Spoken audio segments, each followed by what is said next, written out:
The Jilted Princess. Uh-oh. This should be fun.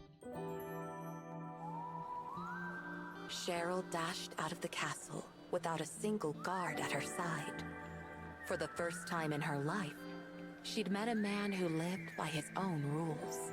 Up until that evening, she'd spent her life surrounded by courtiers who rested on their laurels and lived behind masks of flattery. What she'd felt that evening was love at first sight. There was no other way to describe it.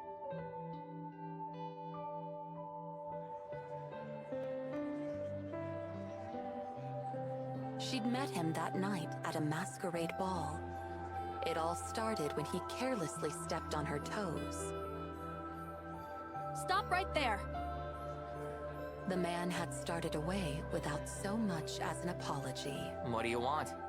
Do you know to whom you are speaking? Sure, Princess Cheryl, am I right? So what?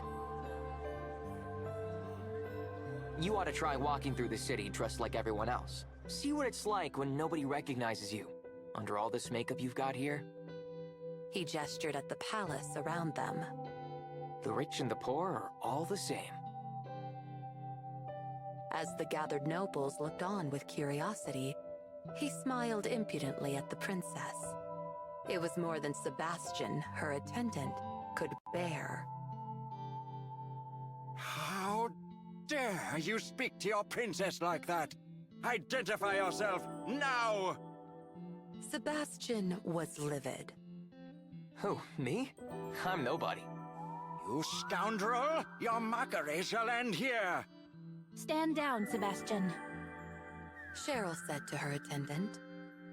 I will deal with this man. Way to handle that, princess.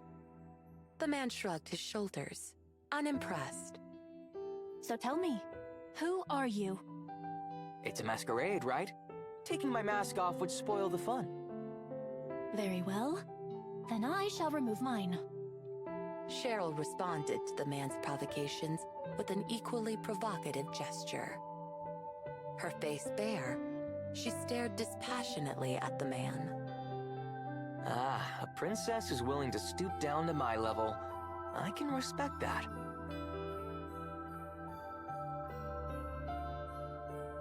The man removed his own mask. He gazed at Cheryl with clear eyes. My name is Cheryl. What is yours? Who cares? Answer me. Call me whatever you like. Besides, I snuck in here with a fake name anyway. You're an odd one. But you should show a princess at least enough respect to tell her your name. Leo. So, Leo, to whom do I owe the honor of your presence tonight? I'm here alone, of course. Say, what if I were to tell you that I came here tonight to steal something? Yes, I become a phantom thief. I'd say you were rather bold. I've never heard of a burglar so eager to identify himself. The man who called himself Leo ignored her barbs and excused himself from the conversation. It's been fun, but it's time for me to go. Cheryl was dumbfounded. Good night, princess. Leo gave an exaggerated bow like a harlequin and turned to walk away. Wait!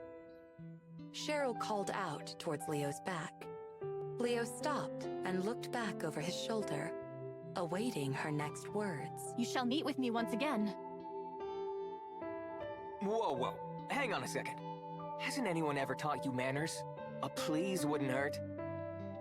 For a brief moment, Cheryl flushed with rage. No one had ever dared to speak to her in such a way before. Very well. Please, meet with me again. Say October 14th? Bored though he was, Cheryl did not want Leo to leave. She found herself longing to know more about him down in the depths of her heart. Well... Leo hesitated, teasingly.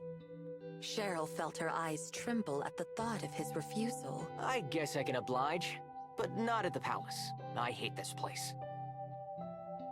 A week from now, at noon in the public square. If you promise me you'll show up alone, I'll meet with you. In that case, consider it a lunch date. I hope you'll show me what the nation looks like through your eyes. Said Cheryl all in one breath. Leo waved as he walked away without another word. The promised day came at last.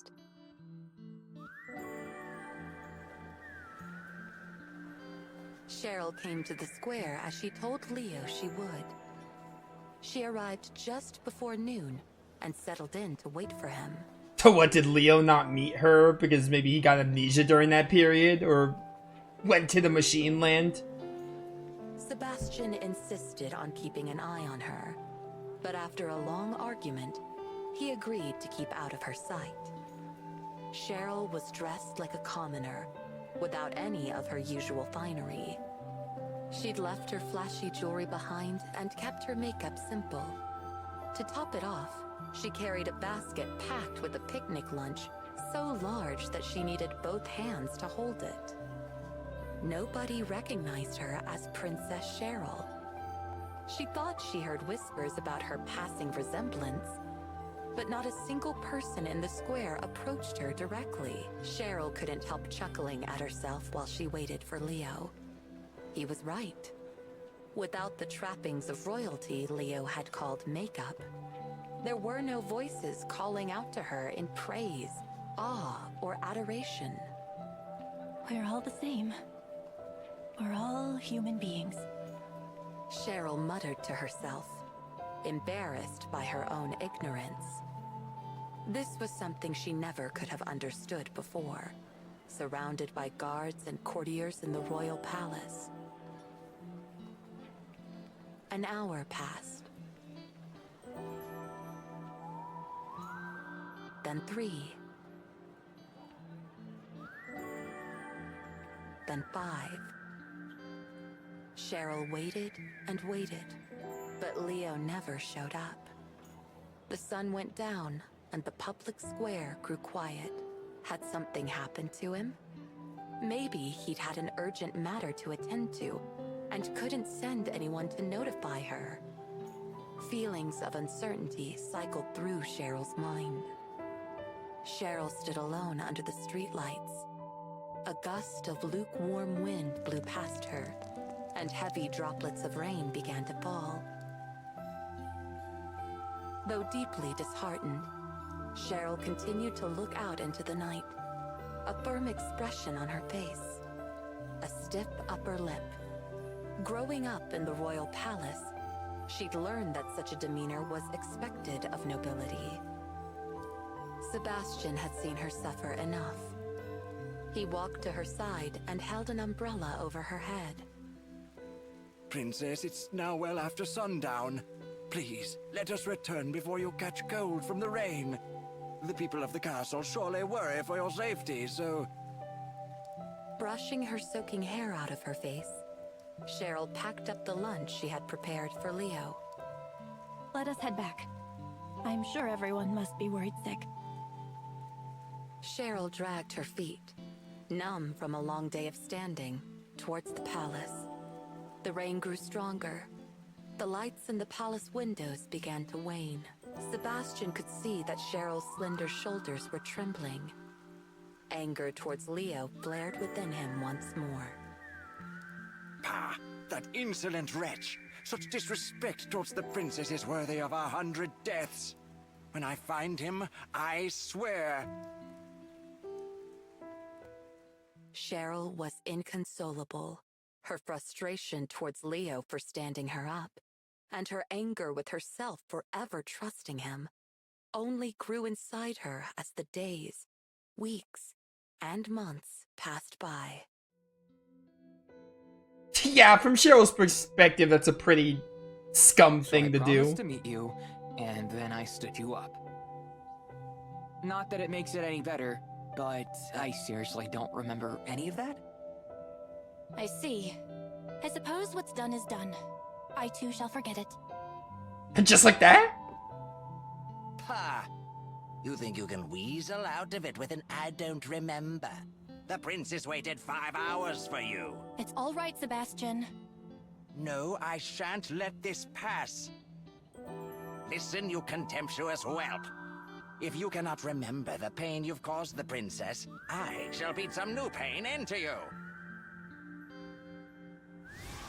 Oh, we're actually doing battle?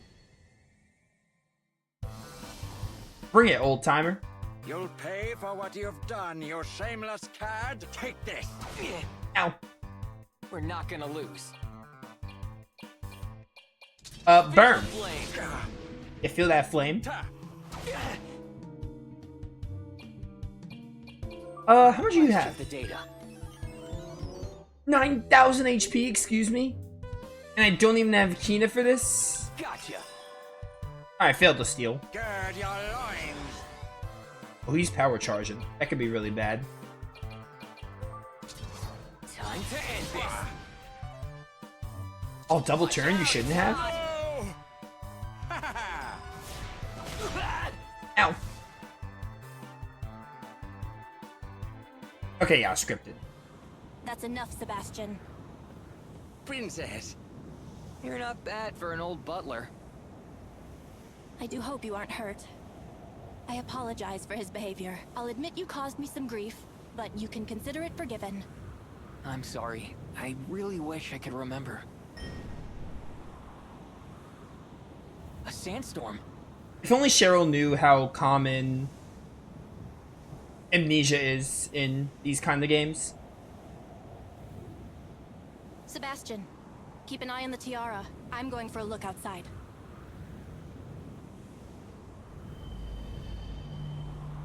That's a lot of malice. Understood, milady. Where are you going? I thought you lost your memory, not your hearing. Outside. Burn? It's my duty as princess to act decisively in times of distress. We should go too. It's too dangerous to let her go alone. Yeah, you're right. Do as you please. I trust you can hold your own. Like you have no idea. Hey, Cheryl joined the party. What do you have going on? You can view the current party members, stats, yada yada, change party. Yeah, got it. Oh, just a different color per character? That's neat. I was wondering if this had significance in any way. What is your weapon of choice? You have a ring? How would that even work? Here, take this evasion up until I know what your specialty is. Maybe like a chakram user? I guess we'll see. I expected there to be more makeup. Are those your clothes? Yeah, I probably shouldn't go snooping in a girl's dresser. Probably not the best way to get forgiveness. This very expensive looking bottle has very average looking water inside. I'll stand guard here, milady. Yep. To the hole! We've got trouble. Should I do those dimension battles now, or should I just move on to... Let's just see what's up at the deck. I want to build the dimension to 30, I think.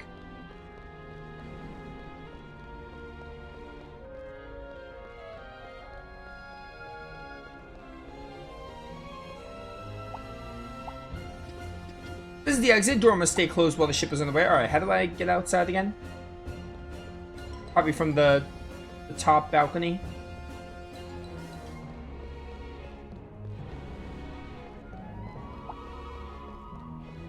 Bum, bum, bum. What are they doing? We're in some serious trouble. We've lost contact with the bridge. To get to the bridge, you'll have to go through here and cross the deck. But I can't let passengers outside in the middle of a sandstorm like this.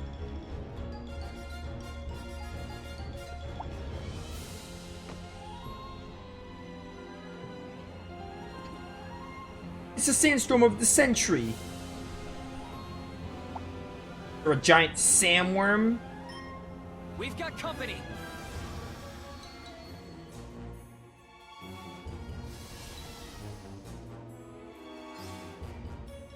Check the auto open skill list box at the top of the skill list, and the skill window will automatically open once the character's done. Ooh, that might be good to have. Here they are. Because I'm still not used to the UI.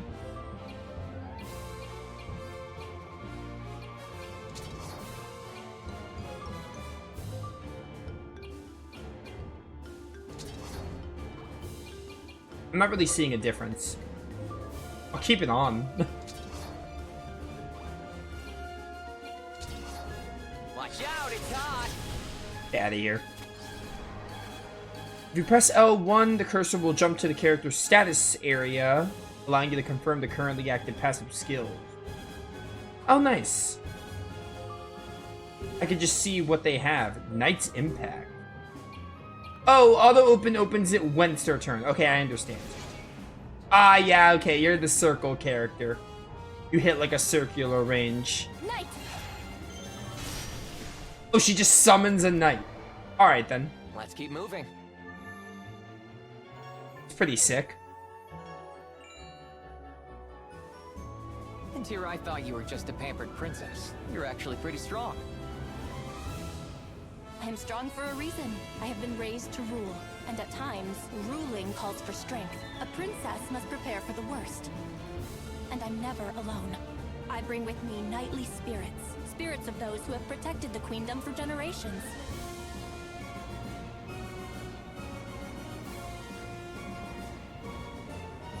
Bum, ba, bum. Ah, save crystal. Unknown enemy. What is it now?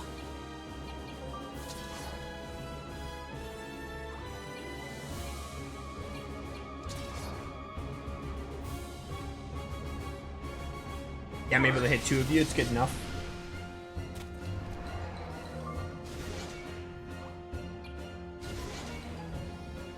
Oh, you can also arc your stuff. So you can arc and you can also do circular attacks. Knight impact! Alright, Kina. Holy light! Shoved on the power of light! Just getting started. At the hit level 8 on the Leo and Kina. Shara at level 7? What level is she at? She's level 6, so she's a little behind. Not by much, though.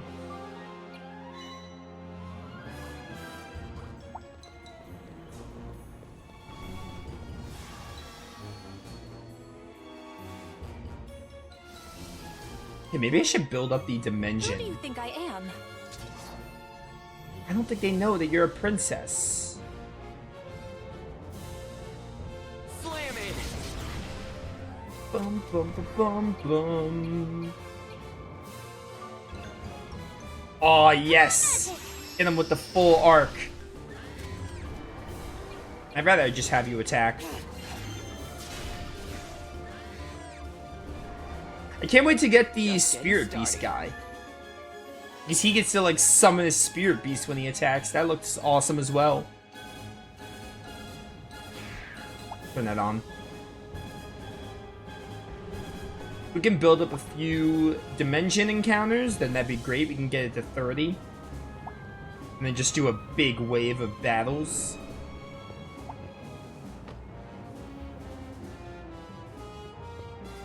New warp point. Still don't fully understand when these warp points are going to come into play. Maybe later in the game.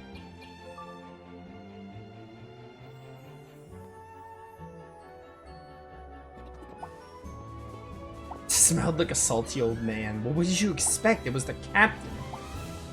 Captains are typically old men. Not always, but typically.